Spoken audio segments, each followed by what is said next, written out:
Vaše kniha Naše léta v olivově zeleném, Nuestro años verde olivo, popisuje vaše mládí, během kterého jste vystřídal hned několik zemí a neúplně vždy dobrovolně. Chtěl bych se proto zeptat, jestli byste mohl našim posluchačům vysvětlit, proč jste byl v roce 1973 nucen opustit vaše rodné Chile, za jakých okolností?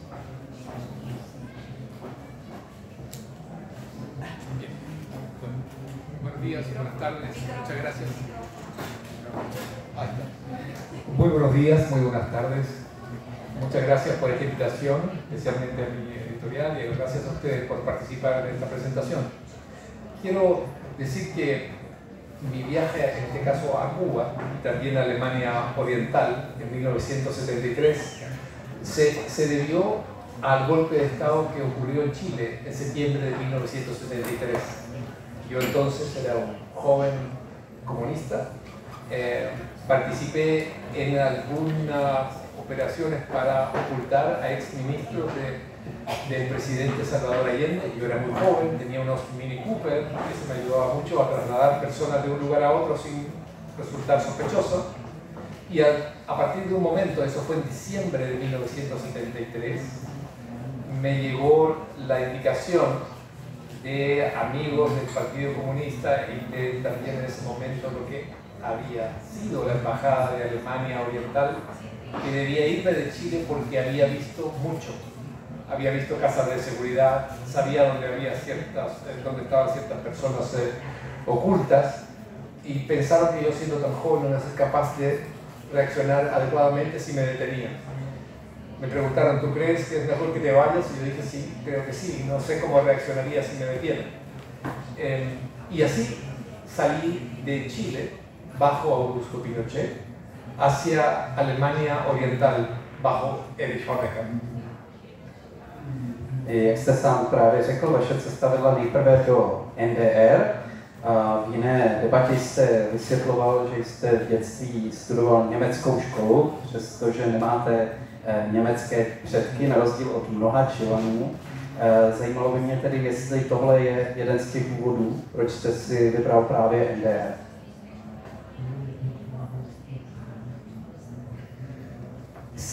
Efectivamente, a ver, en América Latina, los alumnos que asistieron o asistían a los colegios alemanes, que eran colegios alemanes privados, donde enseñaban solamente profesores alemanes.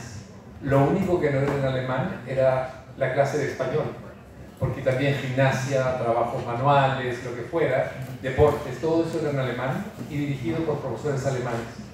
Y desde luego aprendí el alemán desde niño, me integré de una u otra forma también a la cultura alemana, me permitió vivir también paralelamente en otra cultura, la chilena y la alemana, y llegado el momento en que me hice comunista, recuerdo haber leído algunos textos básicos de Federico Engels en alemán, fue lo primero que hice. Llegó el momento de definirse políticamente y me hice joven comunista. Cuando viene el golpe de Estado, yo como ex alumno del colegio alemán tenía derecho a ir a Alemania Occidental. Tenía derecho a ir a Berlín Occidental o Alemania Occidental. Y yo, como era joven comunista, decidí que ante la posibilidad de poder irme de Chile, bajo Pinochet, escogía irme a Alemania Oriental, que me pareció que era lo coherente, lo consecuente. Y por eso llegué a Berlín Oriental. Chtěl bych se zeptat, jak na vás... Y quiero decir una cosa además, que hablando con amigos muy buenos y amigas muy buenas, en algún momento, jóvenes comunistas de Alemania Oriental me preguntan a mí, ¿y tú por qué viniste a Alemania comunista? Y yo ingenuamente les dije, yo, porque yo soy comunista. Y me dijeron, pobre estúpido, nosotros lo único que queremos es irnos de aquí. Mě by zajímalo, jak brzy jste začal reflektovat ten fakt, že komunistický režim ve východním Německu je docela tvrdá diktatura, určitě srovnatelná s tím, co vládlo v tehdejším Československu nebo v dalších zemích východního bloku. Přišel jste tam tedy jako mladý komunista, přesvědčený komunista. Cítil jste ten rozdíl mezi Chile před Pinochetem, které bylo relativně normální, svobodnou zemí, a s tou atmosférou ve východním Německu? Jakým způsobem jste to tehdy vnímali?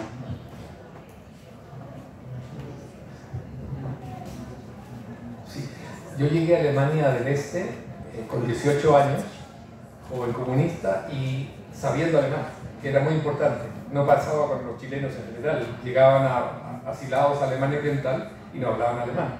Por lo tanto, yo pude conectarme inmediatamente con jóvenes en las universidades o jóvenes en los discos o los bares y conocer un poco qué pensaban de verdad. Y en confianza siempre contaban la verdad. Pero eso necesitaba un proceso de aprendizaje, de conocerse, de generar confianza. Ese es un momento importante para iniciar el aterrizaje allá. Yo quiero decir, yo me hice joven comunista en un colegio alemán, pero por teoría, por doctrinas, por ideas políticas. Y me decepciono y renuncio a la juventud comunista en el comunismo por la realidad que me tocó vivir y conocí. Y que al verla dije, no, esto yo no lo quiero para Chile. No quiero ni Pinochet, ni quiero tampoco el modelo comunista. Eso que parece tan simple fue un proceso duro, difícil, sufrido, porque lo primero que tú sientes es que estás como traicionando una verdad, estás traicionando una causa, ser un traidor. Tengo derecho a pensar por mí mismo. ¿Y qué es? El socialismo es poderoso, está en la Unión Soviética, en toda Europa del Este, está con posiciones en África, está Cuba. Ahí hay una realidad que tú podías apoyar y te atraía de pronto en términos generales teóricos, pero en la vida práctica, diaria, tú te dabas cuenta que no funcionaba. Pero el primer momento en que yo sentí una duda, pero una pequeña duda, que me apuré en aplastarla y apagarla, como llama, así como fuego, quería apagarlo, fue cuando crucé de West Berlin a East Berlin, en lo que se llamaba la S-Bahn, el tren elevado que pasaba por sobre el muro. Yo crucé de noche y recuerdo esa primera impresión de la frontera entre East y West Berlin, dividida, obviamente, plenamente iluminada, con rejas, perros, guardianes, campos muy lisos, sin ningún árbol, muy iluminado. Y el tren pasaba muy lento. Y era como ver una pesadilla que no querías ver. Y en la cabeza, en un minuto o en un segundo, dije, qué raro que haya que usar esto para mantenerse dividido. Pero lo aparté de mi mente durante el tiempo. Y al conversar con amigos comunistas ya mayores que tenían 40, 60 años, me dijeron, calma, calma, la historia de Europa es larga, este es un proceso, ¿verdad? Ya verán que todo cambia y mejora para Alemania Oriental, ya Alemania Oriental será superior a Alemania Occidental. Y sí, en un momento lo creí, pero después la vida diaria y después mi experiencia en Cuba me enseñó que aquello no tenía solución, que aquello no era posible de modificar ni de mejorar. Jedna ze zajímavých věcí, kterou jste nám řekl, bylo, že jste, přestože jste byl tedy rezidentem ve komunistickém východním Německu, tak jste nemohl přejet do komunistického Československa. Můžete nám tomu říct něco víc? Protože pro nás, nebo pro moje rodiče, to nebyl problém cestovat mezi těmi komunistickými zeměmi. S výjimkou Jugoslávie, Sovětského svazu a tak dále.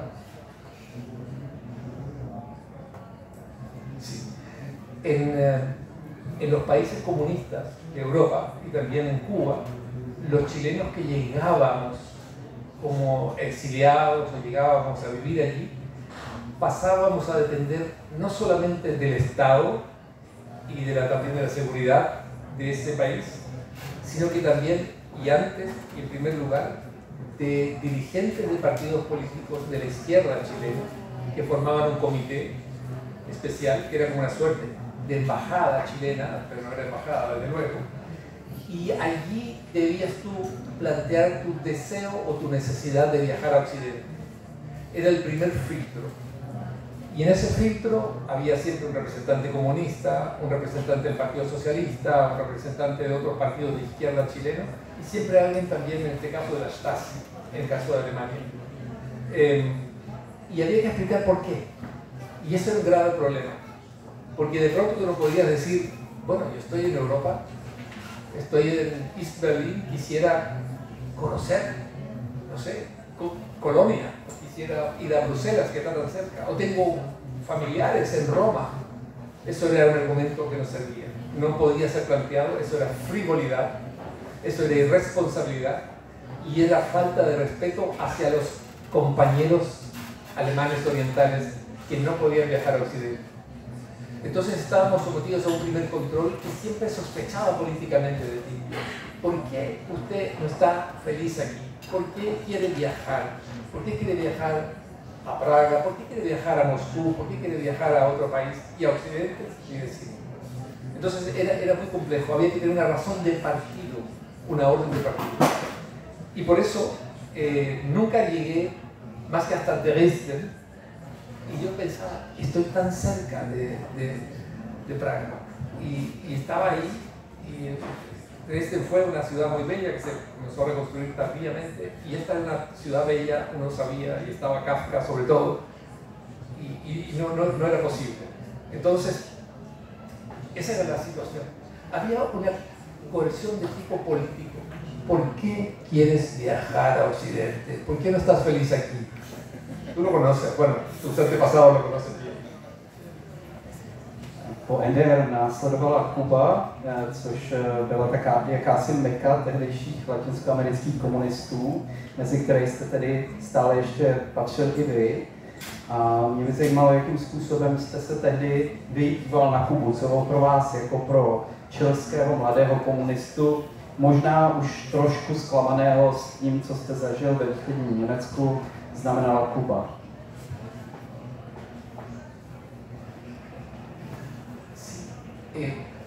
Cuando yo viví cerca de, en realidad yo viví muy poco en Alemania Oriental en esa primera vuelta que pasé por ahí, fue menos de un año, y me di cuenta que aquella realidad era un golpe muy duro a mi fe, a mis convicciones. La realidad era muy aplastante en términos de que no era un modelo para Chile, no era un modelo para Chile.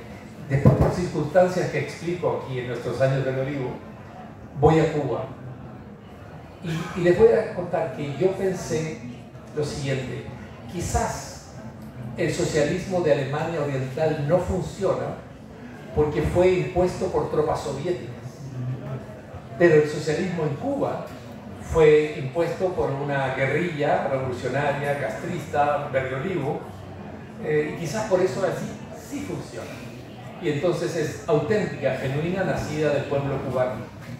Y fui a Cuba y me di cuenta allí, con el tiempo, que la situación se repetía, porque había cosas que se repetían en términos de la estructura, ustedes lo saben, quienes han vivido y han hablado con los antepasados, el partido único, ¿verdad? La economía estatizada en su gran mayoría, gente sin poder viajar fuera del país, falta de pluralismo, o sea, ausencia de pluralismo. Entonces se repetía lo mismo, pero en el Caribe. Y aunque hubiera palmeras y hubiese música afro-cubana, la situación era parecida. Y también desde el punto de vista del desabastecimiento de la comida, la incapacidad para generar algún tipo de alimento para la ciudadanía, y además con libretas de racionamiento. Pero lo fundamental era esta sensación de que los cubanos no sabían, o mejor dicho, los cubanos tenían una relación muy específica, la conocía en Cuba, jóvenes, con Estados Unidos.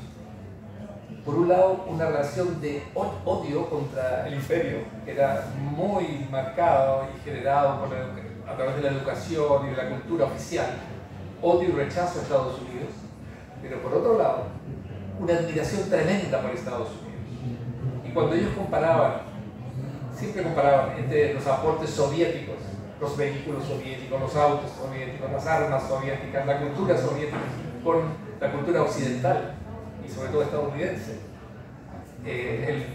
La comparación era desastrosa para el socialismo.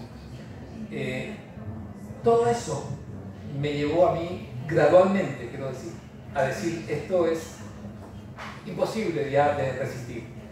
Y 3 años después, estaba en 1976, tenía 23 años, decidí renunciar a la Juventud Comunista. Y lo hice, curiosamente guardo una copia del material que escribí a máquina, porque renunciaba a la Juventud Comunista. Lo dije con cuidado, pero que ya no compartía la visión y los valores del comunismo.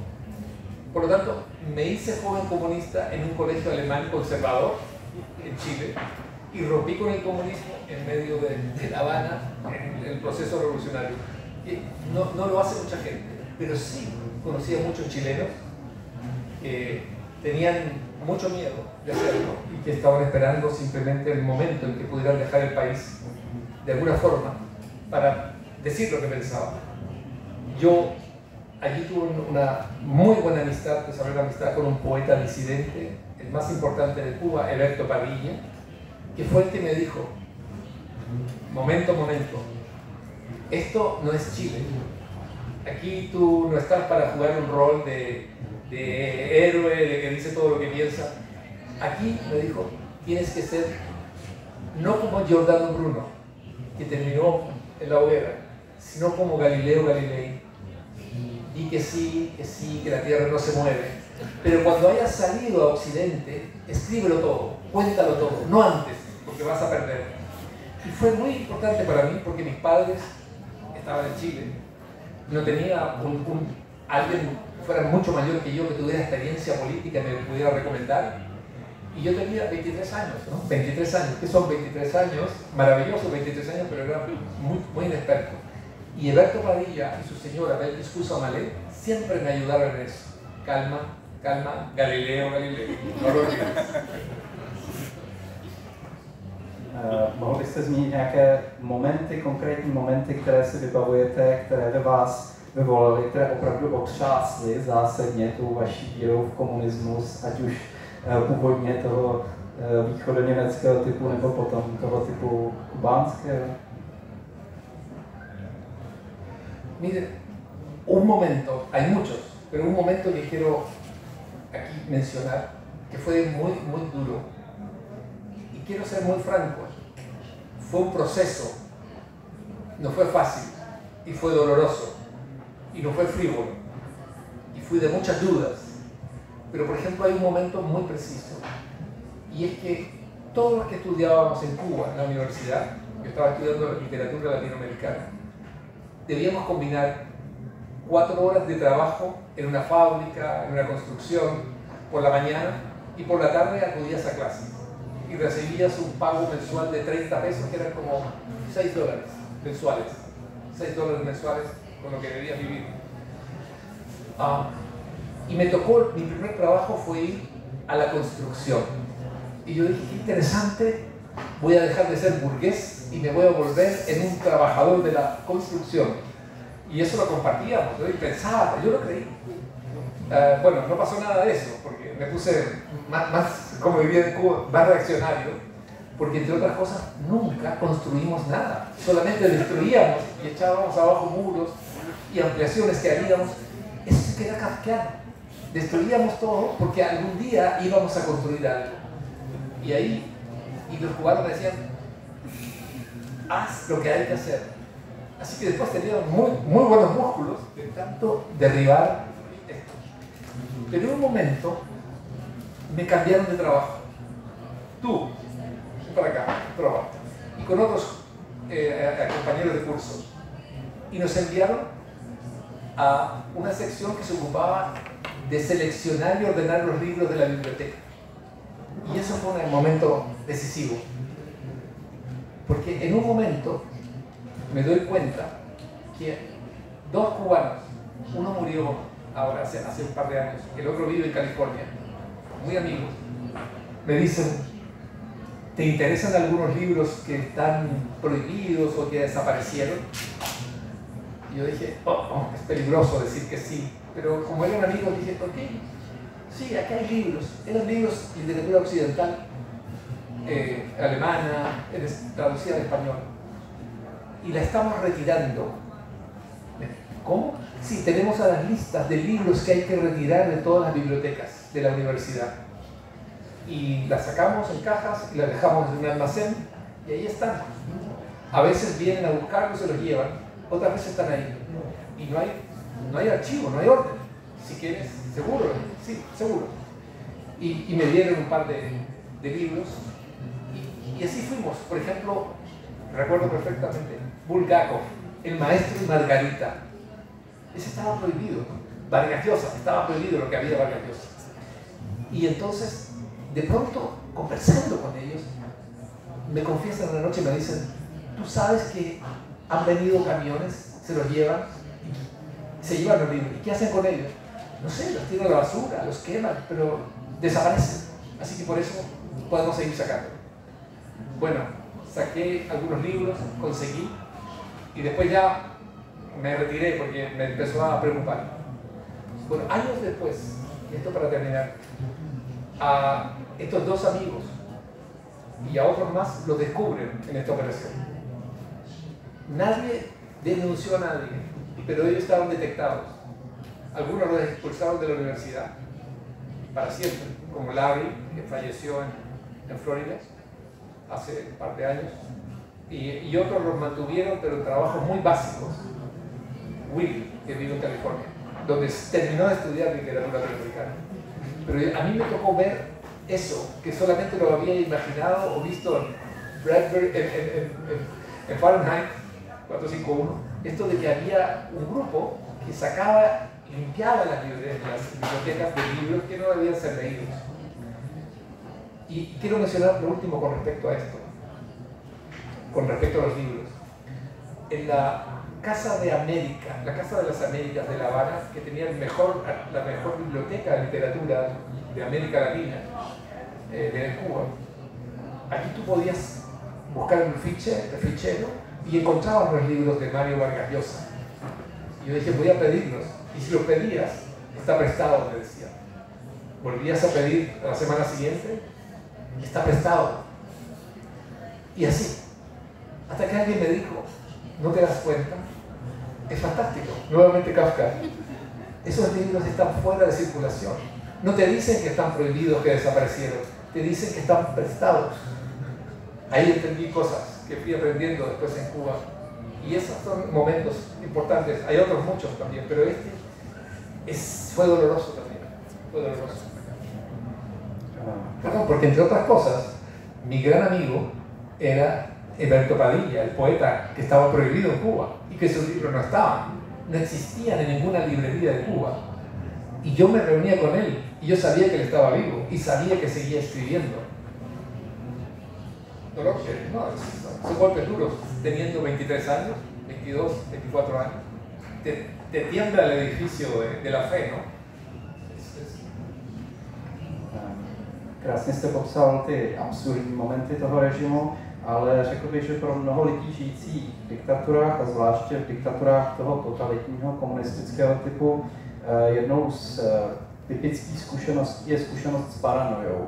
Jakým způsobem jste vy jako Chilan, jako člověk přeci jenom zvenku pocitoval nebo naopak nepocitoval strach právě z tajné policie, z paranoju z toho, co vám ten režim může udělat, třeba v ten moment, kdy jste opustil komunistickou mládež ještě při pobytu na Kubě?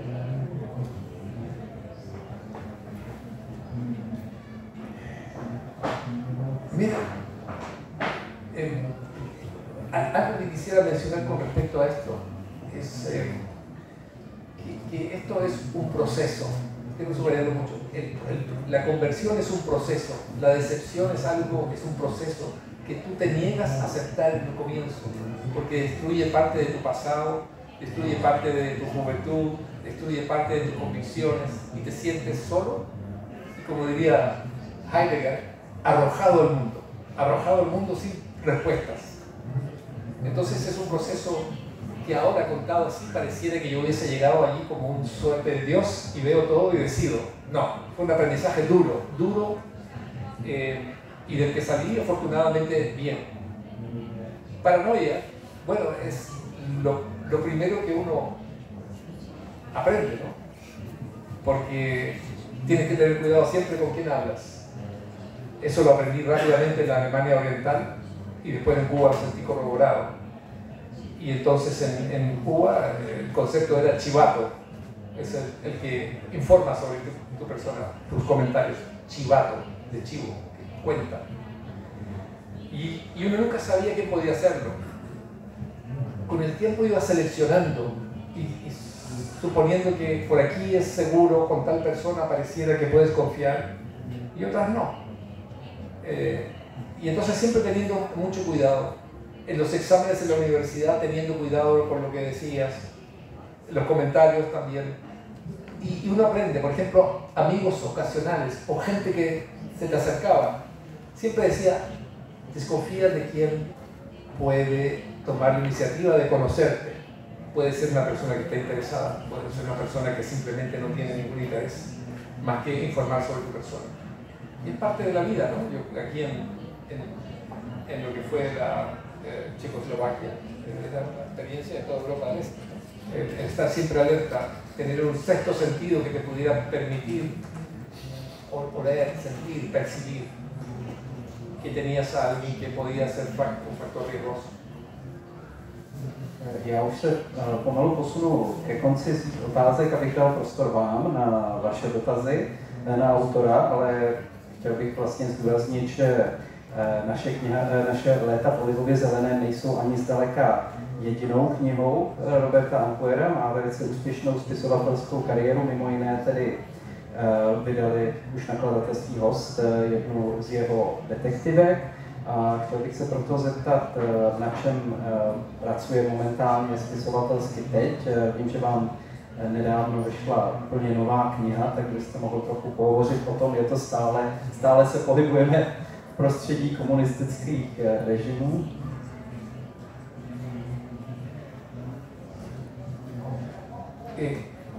Bueno, acabo de presentar en Buenos Aires y también en Chile, y va a ser en América Latina, y ahora la próxima semana en Madrid, una nueva novela que se llama Nunca volveré a Berlín, que tiene que ver con Erich Honecker, los últimos 2 años de su vida, ¿verdad?, en Santiago de Chile, durante el comienzo de la democracia en Chile, después de la dictadura de Augusto Pinochet. Eso es lo más reciente de mi obra. De vez en cuando aparece la experiencia, desde luego, de Alemania Oriental, de Europa Oriental, por decirlo así, y de Cuba. ¿Por qué? Porque, desde luego, los países nuestros están muy influidos por determinados procesos. Y pudiera parecer que una experiencia de un chileno hablando sobre Cuba, o de un chileno hablando sobre Alemania Oriental, es algo raro, porque están distantes los países. Pero no es así, porque hay determinados momentos que ciertos países influyen en otros, y eso hace que sea parte de tu realidad permanente. Así que tengo algunas novelas donde aparecen los países de Europa del Este, no en todas ellas están siempre presentes. Y la que estoy escribiendo actualmente es una historia que tiene lugar fundamentalmente en Europa Occidental y Estados Unidos y América Latina. A mí me interesan mucho personajes que se desplazan por el mundo, pero que se desplazan comparando mundos, que por su trabajo, por sus pasiones, por su curiosidad, se desplazan por el mundo. Creo que algo que marca mucho hoy a varias generaciones es la búsqueda de respuestas, la convicción de que es posible hacer experimentos o experimentar la vida en distintas latitudes, y que eso trae preguntas nuevas también, y sobre todo la pregunta de si, la convicción de que tu forma de vida y tu forma de existir no es la única posible, ni existe una forma correcta, sino que la tuya es una más de las alternativas que existen dentro de la humanidad. Es una más. Que te acomode más o menos es otra cosa. Pero esto de ir viajando geográficamente, pero también a través de la literatura, la cultura, a través de los textos, es algo que me apasiona. Siempre digo, toda vida es un viaje. Toda existencia es un viaje en búsqueda, bueno, de objetivos, en búsqueda de aclarar ciertas dudas, en busca de la comparación, en búsqueda también de volver otra vez como Ulises a su Ítaca, pero ya más maduro, con otra visión de mundo, más experimentado. Así que mis novelas son fundamentalmente, yo las llamo de desplazamiento, un desplazamiento que por lo general intenta ser circular, de alguien que sale de Ítaca y vuelve a Ítaca, reconvertido en otra persona. Já děkuji. V tuhle chvíli ukončuji svou část rozhovoru a dám slovo našim divákům. Poprosil bych, kdo bude mít dotazy, tak předám mikrofon. Můžete se ptát česky nebo anglicky, nebo španělsky, no, anglicky taky, jak jen budete chtít. Tak tady dávám. Buenas tardes de nuevo. Yo tengo dos preguntas para empezar, luego si hay tiempo más. Bueno, la primera es que en cuanto al desengaño de la sociedad cubana, usted cuando llegó ya había existido un testimonio de un chileno que había viajado a Cuba por el cargo del ministro de Relaciones Exteriores de Allende, fue Jorge Edwards, que luego publicó su novela Persona non grata y justamente habla de este desengaño. ¿Pudo haberlo leído antes de llegar a Cuba o no? Y la segunda pregunta, si conoció en Cuba al escritor cubano Reinaldo Arenas, un disidente súper famoso que justamente trabajó en la Biblioteca Nacional, no sé si al mismo tiempo que usted estaba ahí. Y bueno, eso, esas dos preguntas Sí. para empezar. Gracias. Bien. A Reinaldo Arenas nunca lo conocí, nunca lo vi. Sí, Alberto Padilla, Francisco Amalé, Miguel Barnet. Sí, y Jorge Edwards llegó como ministro consejero, esperando a que llegara un embajador. Él fue quien abrió la embajada de Chile en Cuba bajo el gobierno del presidente Salvador Allende. Y la experiencia de él fue muy interesante y expresada en ese libro, Persona non grata, porque fue con respecto a Cuba una de las primeras críticas y la hizo desde la posición muy especial de diplomático, es decir, que tenía una situación muy especial dentro de Cuba, con ciertas libertades que tienen los diplomáticos, pero que en el caso de Cuba no funcionaban como tales, porque estaba siendo observado, seguido y grabado permanentemente, algo que Fidel Castro, cuando lo amenaza con declararlo persona non grata, se lo dice en el Ministerio de Relaciones Exteriores de Cuba. Le dice, tengo todo lo que usted ha dicho acá sobre Cuba y la Revolución Cubana. Y le dice, en el fondo, es una vergüenza que usted, siendo el representante del gobierno de Allende, mi amigo y socialista, usted venga a trabajar ya con los contrarrevolucionarios. Y ahí, bueno, Jorge Edwards, él estuvo 4 meses, estuvo muy poco tiempo. La seguridad cubana es muy rápida para actuar. Grabó todo lo que hizo. Y entonces se tuvo que ir. Y escribió un libro, yo diría que muy sabio, muy perceptivo, y tuvo una experiencia notable dentro de esto. Es que cuando Jorge Edwards está de ministro consejero en La Habana, llega el buque escuela Esmeralda de Chile, que es el buque escuela en que se forma la alta oficialidad después de la Armada de Chile, que por tradición es muy conservadora. Entonces él tiene la oportunidad de ver esta llegada por primera vez bajo el régimen cubano de la Esmeralda, buque escuela, que es muy parecido por cierto al Sebastián Elcano, es idéntico al Sebastián Elcano de España, al velero. Y hay un momento inicial notable, porque el que es el capitán de la buque escuela Esmeralda se llamaba Jovet, de apellido Jovet, un capitán. Entonces cuando llega Fidel Castro a hacer la visita a la Esmeralda, él viene con sus guardaespaldas y con su arma.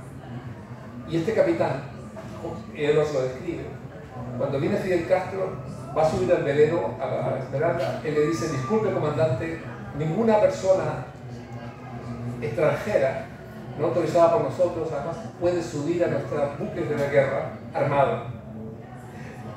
Jorge Edwards quiere morirse, ¿no? No se puede. Y entonces se forma una tensión ahí. Y al final el capitán se impone. Y Fidel Castro entrega las armas y sus guardaespaldas no pueden subir armados. Y le dice algo que me pareció muy notable Yo conocí después a su nieto, que fue ministro también, como yo, y le dice, confíe en mí, confíe en la palabra de un capitán de la Armada de Chile. Yo velo por su seguridad, yo velo por su vida, y pago con mi vida por su vida. Confíe en mí. Dicen que la única vez que Fidel Castro se desarmó ante una situación como esa. Pero es un gran aporte de Jorge Edwards, ese libro Persona no grata, es muy interesante. Y a Jorge Edwards tuve la ocasión de conocerlo después, en Chile, durante un concurso literario que, por cierto, yo ese primer concurso que gané en mi vida en literatura, donde estaba él y José Donoso, otro gran escritor chileno, eran 3 jurados, estaban los dos, con una novela sobre un detective cubano, una serie de detectives que tengo de detective cubano. Así que a Reinaldo Arenas no lo conocí, los grupos estaban muy segmentados, tampoco conocí a José de Samalina, que era otro grupo, y tú no podías estar transitando, menos aún como extranjero, de un lugar a otro como si estuviese en un país libre. Había que tener mucho cuidado y que nadie fuese a pensar que tú andabas buscando algo, porque si la duda y la sospecha son tremendas en los regímenes así. Buenas tardes, quiero agradecer por publicar este libro que me parece muy importante, pero hablamos aquí solo sobre las dictaduras comunistas, pero a través de este libro yo lo veo un poco distintamente y quiero saber si está de acuerdo. Es que me parece que aunque la dictadura de Chile fue derechista, como decimos ahora políticamente, la cubana comunista de izquierda, podemos decir, pero los mecanismos de las dos dictaduras me parecen iguales. El terror, el miedo, la censura, el perseguir a la gente que tiene otras opiniones o algo así. Y por eso me gustaría que se traduzca también en su libro El último tango de Salvador Allende, porque puede hacer una cosa que puede complementar este libro sobre Cuba. Si está de acuerdo sobre mi opinión de las dictaduras. Gracias. Mire, yo devine un liberal y como actitud ante la vida, que tiene que ver con la tolerancia, con el valorar la libertad, la diversidad, el pluralismo, ¿no? Eso es una actitud ante la vida también, no está en dogmas establecidos. Y yo tengo, a ver, en esto que plantear 2 cosas. Una, no hay dictadura buena, no la hay, ni de izquierda ni de derecha, no hay dictadura buena. Otra cosa, todas las dictaduras tienen sus explicaciones, en el sentido que tienen sus recursos para explicar por qué ellas fueron necesarias. Todas. No hay ninguna que diga, no, yo estoy aquí porque me dio la gana. No, las circunstancias, la historia me llevaron al lugar que estoy. Pero todas son dictaduras, o sea, no dejan de ser. Sí tengo que ser también honesto y decir,